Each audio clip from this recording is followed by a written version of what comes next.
Eu roubava meu marido para sobreviver. Isso mesmo que você ouviu, eu roubava. Tirava dinheiro da carteira dele enquanto ele dormia, escondia troco do mercado. Guardava nota por nota numa lata de biscoito atrás do guarda-roupa, durante anos. E sabe o que é pior? Não me arrependo. Porque aquele dinheiro não era roubo e pagamento. Era o salário de uma mulher que trabalhou a vida inteira sem receber nada. Era o mínimo que eu merecia por tudo que eu dei. Eu roubava meu marido para sobreviver. E só entendi o tamanho disso quando ele foi embora e eu abri aquela lata. E vi que era tudo que eu tinha no mundo. Se você está me assistindo agora e entendeu o que eu senti, aperta o like para mim. Me conta nos comentários de qual cidade você está assistindo a minha história. E se inscreve no canal. Porque ainda tenho muita coisa para te contar. A Valéria ainda tem muita verdade guardada aqui dentro. Eu preciso explicar como começou. Porque não foi planejado. Não foi uma decisão que eu tomei numa tarde sentada na mesa pensando em como ia enganar meu marido. Foi uma necessidade. Uma necessidade que foi crescendo aos poucos. Como planta daninha. Que você não vê crescer, mas um dia olha e já tomou conta do quintal. Eu me casei com o Adalson com 20 anos. Pobre, os dois pobres. A gente não tinha nada, mas tinha disposição. Tinha vontade de construir. Nos primeiros anos a gente dividia tudo. O pouco que entrava era de nós dois. Eu sabia quanto tinha. Eu sabia quanto gastava. Era uma pobreza compartilhada. E compartilhada ela era mais leve, mas foi mudando, aos poucos. Do jeito que as coisas mudam quando a gente não está prestando atenção. Quando o Adalson começou a trabalhar mais e ganhar um pouco melhor, o dinheiro foi mudando de mãos, não de uma vez. Foi gradual. Primeiro ele passou a pagar as contas.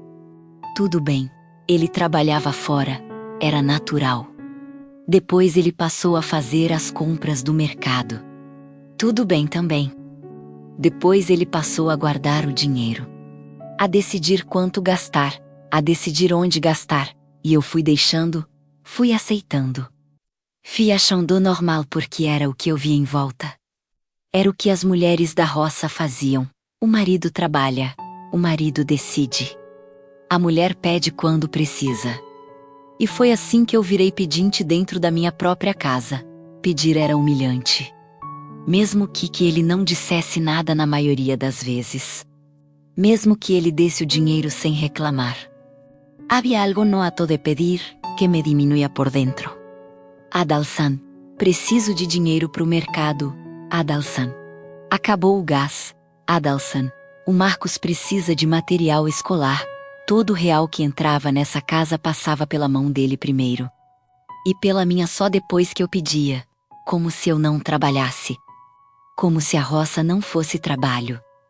Como se cuidar dos filhos não fosse trabalho. Como se fazer a comida, lavar a roupa, limpar a casa, cuidar dos animais, plantar, colher. Como se nada disso contasse. Como se eu fosse uma funcionária que não merecia salário. Só favor. A primeira vez que eu peguei dinheiro sem pedir foi por acidente. Juro que foi. O Adalson tinha deixado a carteira em cima da mesa, aberta.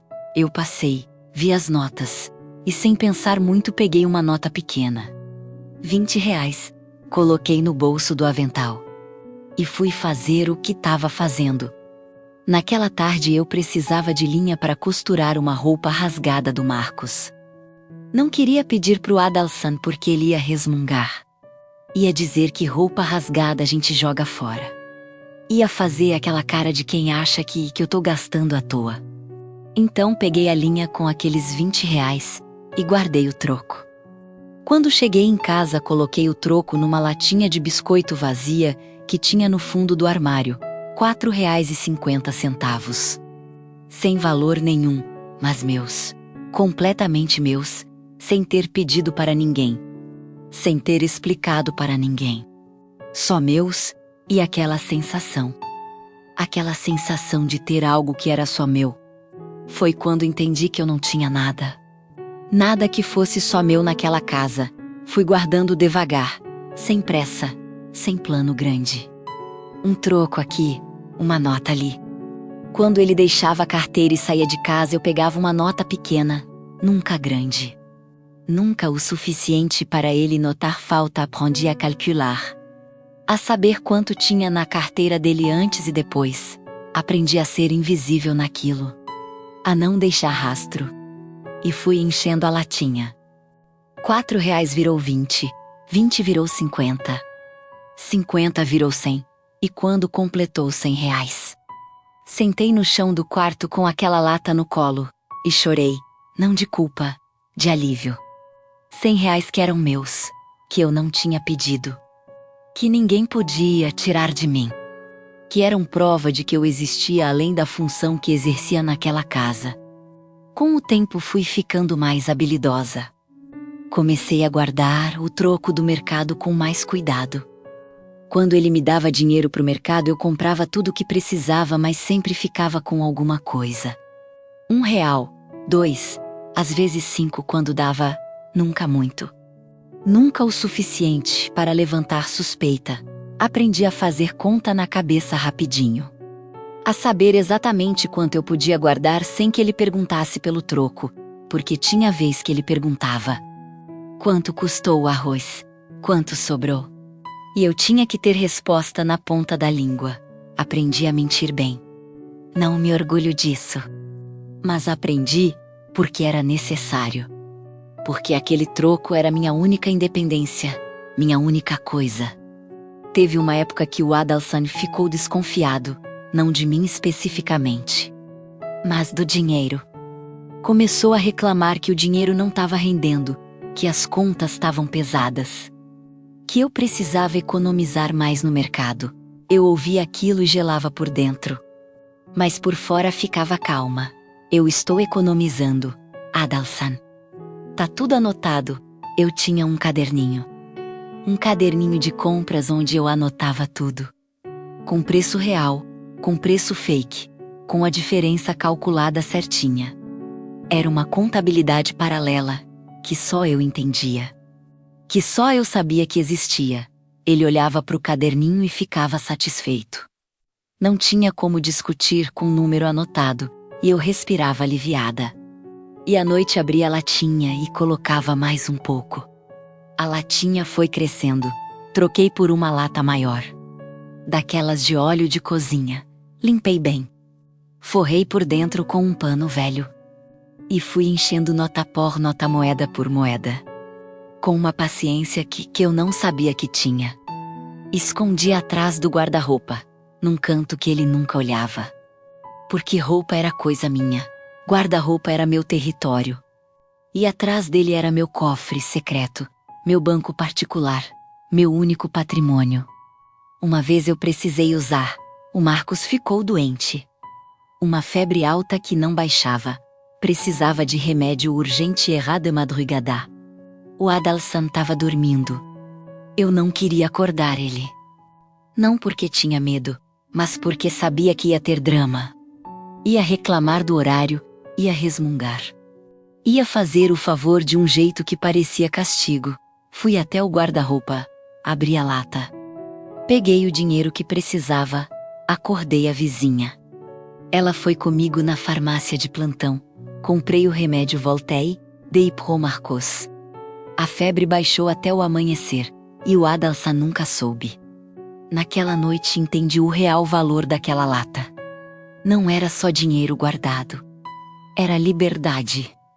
Era poder agir quando precisava sem depender de ninguém. Era o direito de cuidar do meu filho sem ter que pedir permissão. Aquela lata era minha dignidade guardada em metal enferrujado atrás de um guarda-roupa velho. Fui ficando mais ousada com o tempo, não de um jeito irresponsável. Mas fui aprendendo onde tinha mais oportunidade. Quando ele recebia pagamento, eu sabia que a carteira ia ficar cheia por alguns dias. E nesses dias eu era mais cuidadosa. Mais estratégica. Nunca peguei muito de uma vez, sempre pouco. Sempre invisível, como água que vai cavando pedra, devagar, mas sem parar. E a lata foi ficando mais pesada, E eu fui ficando mais segura. Aquele dinheiro era meu seguro de vida. Minha reserva de emergência. Minha prova de que eu não era completamente dependente. Tinha dias que eu abria a lata só para ver, não para contar.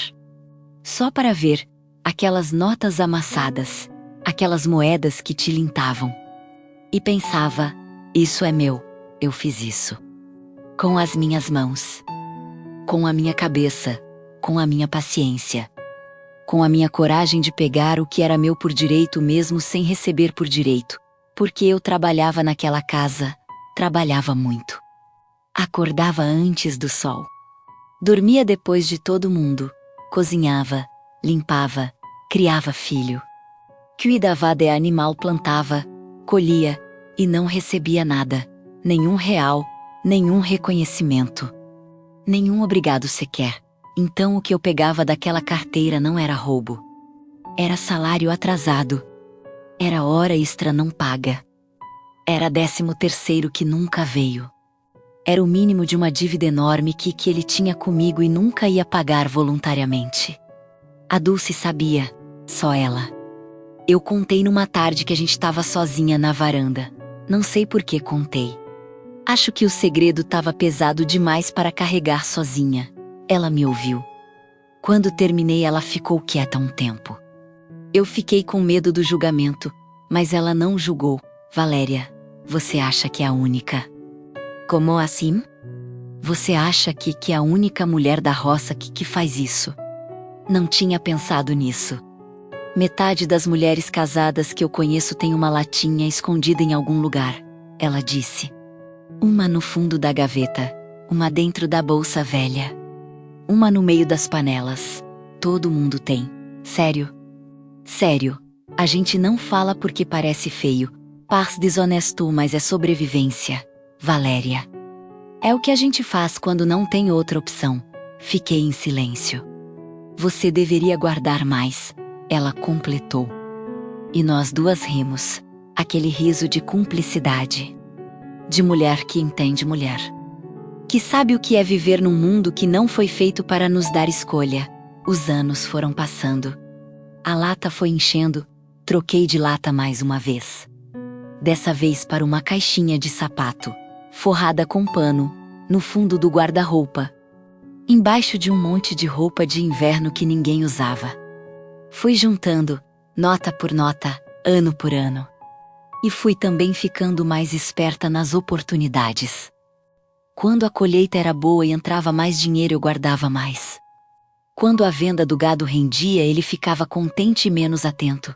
Nesses momentos eu era mais generosa comigo mesma. Não por ganância. Por necessidade futura que eu ainda não sabia qual seria, mas que eu sentia que ia vir.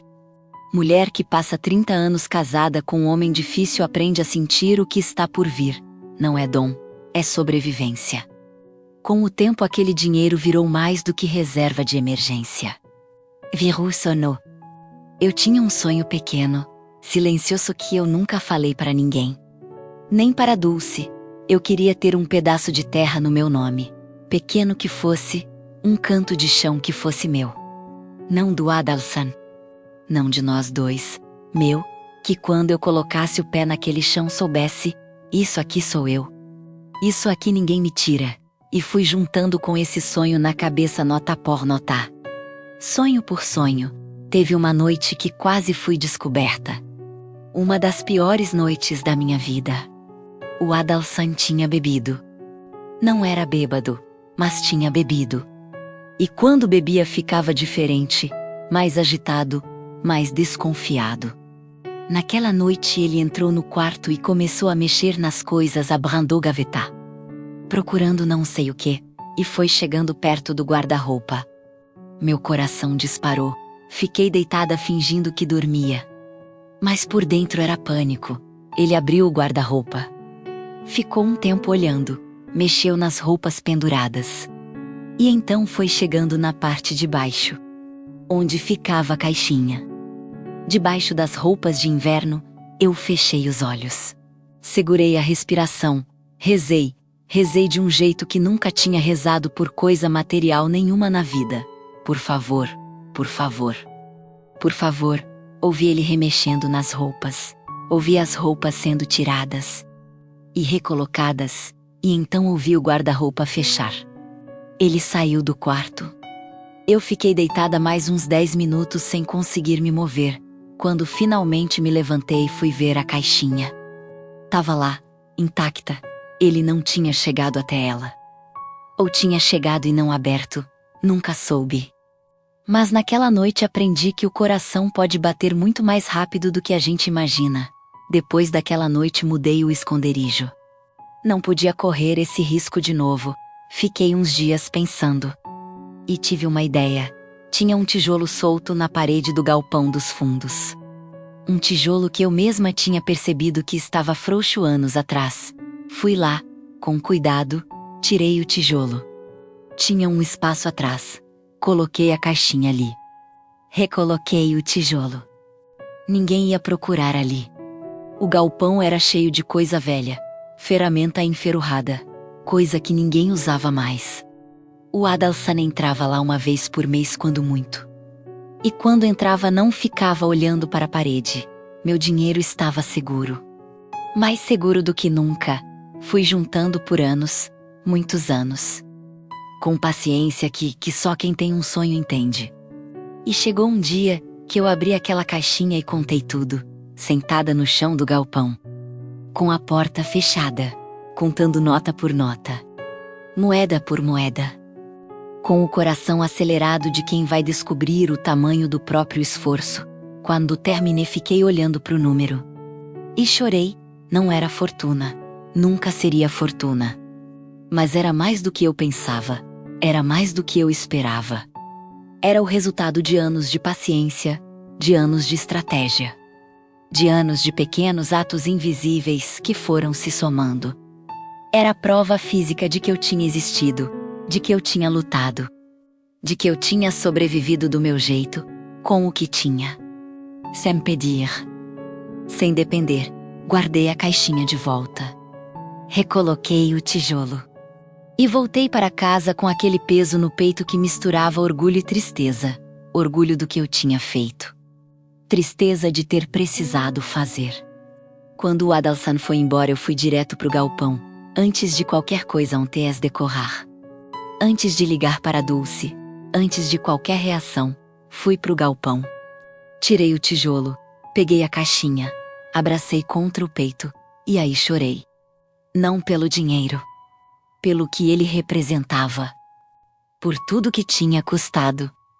Por todos os anos de invisibilidade que tinham gerado aquelas notas amassadas. Por toda a humilhação engolida que se transformou em troco guardado.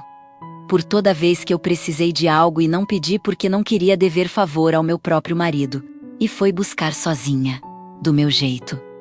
Às escuras, em silêncio. Aquela caixinha era minha história inteira guardada em papel e metal.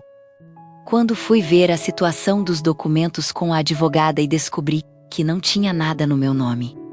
Aquela caixinha foi o que me salvou, porque advogado custa, processo custa.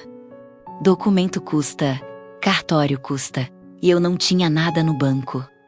Nada no meu nome, mas tinha aquela caixinha, que eu mesmo tinha feito. Que eu mesmo tinha enchido, nota por nota ao longo de anos. Sem que ninguém soubesse, sem que ninguém me ajudasse. Sem que ninguém me visse. Aquele dinheiro pagou a primeira consulta com a advogada. Aquele dinheiro pagou as taxas dos primeiros documentos do processo. Aquele dinheiro me deu condição de lutar pelo que era meu. O dinheiro que eu roubei do Adalsan foi o que me deu arma para brigar com ele na justiça. Tem uma ironia pesada nisso. Que eu não consigo deixar de sentir. Contei para Dulce quando o Adalsan foi embora. Contei tudo. Quanto tinha. Como tinha juntado. Onde estava escondido. Ela me ouviu. E dessa vez não riu.